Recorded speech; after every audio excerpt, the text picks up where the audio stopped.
நண்பர்கள் அனைவருக்கும் வணக்கம்ங்க. இன்னைக்கு நம்ம வந்திருக்கக்கூடிய ஊர் அரியலூர் மாவட்டம்ங்க. இங்கிருந்து ஒரு 30 கிலோமீட்டர் வந்தோம்னா தூதூர் அப்படிங்கிற ஒரு சின்ன வில்லேஜ் இருக்கு.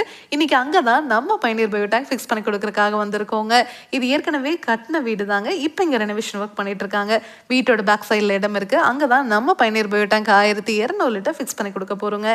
டெய்லியும் 7 பேர் வரைக்கும் யூஸ் பண்றதுக்கு இந்த டேங்க் சைஸே போதுமானதுங்க. இந்த கஸ்டமர் சிங்கப்பூர்ல இருக்காரு. இவர் இன்டர்நெட்ல மார்க்கெட்ல கிடைக்கிற எல்லா பயோ டேங்கையும் அனலைஸ் பண்ணதுக்கு அப்புறம் நம்ம பயணியர் பயோ டேங்கை ஃபைனலாக சூஸ் பண்ணியிருக்காருங்க. இப்போ இங்கே இன்ஸ்டலேஷன் பண்ணி கொடுக்குறதுக்காக வந்திருக்கோம். இந்த இடத்த சுற்றியுமே பார்த்தீங்கன்னா உங்களுக்கே தெரியும், ஃபுல்லாகவே மரங்கள் தான் இருக்குது. இந்த மாதிரி இடத்துல எல்லாம் நீங்கள் கான்கிரீட்லேயோ இல்லை பிவிசியில் கிடைக்கிற பயோ டேங்கை வாங்கி ஃபிக்ஸ் பண்ணீங்க அப்படின்னா மரத்தோட வேர்கள் அந்த டேங்கை தொலைகிட்டு உள்ளே இருக்கிற கழிவுகள் வெளியே வந்துருங்க. ஆனால் நம்ம பயணியர் பயோ டேங்க் ஃபேப்ரிகேட்டட் டேங்க் அப்படிங்கிறதுனால இந்த டேங்க் உங்களுக்கு பார்த்தீங்கன்னாவே தெரியும், இந்த டேங்க்ல எந்த இடத்துலையுமே நம்ம ஜாயின் கொடுத்து இந்த டேங்கை செஞ்சுருக்க மாட்டோங்க. ஃபுல்லாக சிங்கிள் பீஸ் மோல்டில் தான் இந்த டேங்கை நம்ம உங்களுக்கு செஞ்சு கொடுக்குறோம். அதனால் இந்த டேங்க் லீக்கேஜ் ஆகிறதோ துருப்பிடிக்கிறதோ இதுலேருந்து தண்ணீர் ஓவர்ஃப்ளோ வெளியே வரதோ இல்லை எவ்வளோ மழை பெஞ்சாலும் சரிங்க, வெளியே இருக்கிற தண்ணி ஒரு ட்ராப் கூட இந்த டேங்குக்குள்ளே வராது.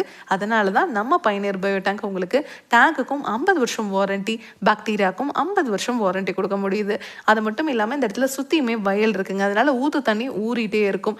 ஆனால் நீங்கள் கான்கிரீட்டில் செப்டிக் டேங்க் கட்டுனீங்க அப்படின்னா அந்த டேங்க் சீக்கிரமாக நிறைஞ்சிரும். நீங்கள் லாரி வச்சு க்ளீன் பண்ணிங்கனாலும் இந்த டேங்க் நிறைஞ்சிட்டே தாங்க இருக்கும். இந்த மாதிரி இடத்துலலாம் நம்ம பயணியர் பயோ டேங்கை நீங்கள் ஃபிக்ஸ் பண்ணிட்டீங்கன்னா வாழ்நாள் முழுவதும் நீங்கள் செப்டிக் டேங்க் க்ளீன் பண்ணுற மாதிரி இந்த டேங்க் க்ளீன் பண்ணவே தேவையில்லை.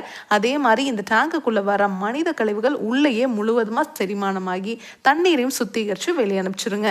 வெளியே வர அந்த தண்ணியை நீங்கள் தோட்டம் இருந்ததுன்னா அதில் யூஸ் பண்ணிக்கலாம், இல்லை ட்ரைனேஜ் இருந்ததுன்னா அதில் விட்டுக்கலாம்.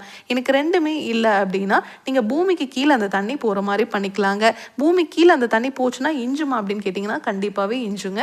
ஏன்னா நார்மல் தண்ணியோட அடர்த்தியை விட இந்த மாதிரி சுத்திகரித்து வெளியே வர தண்ணியோட அடர்த்தி குறைவுங்க.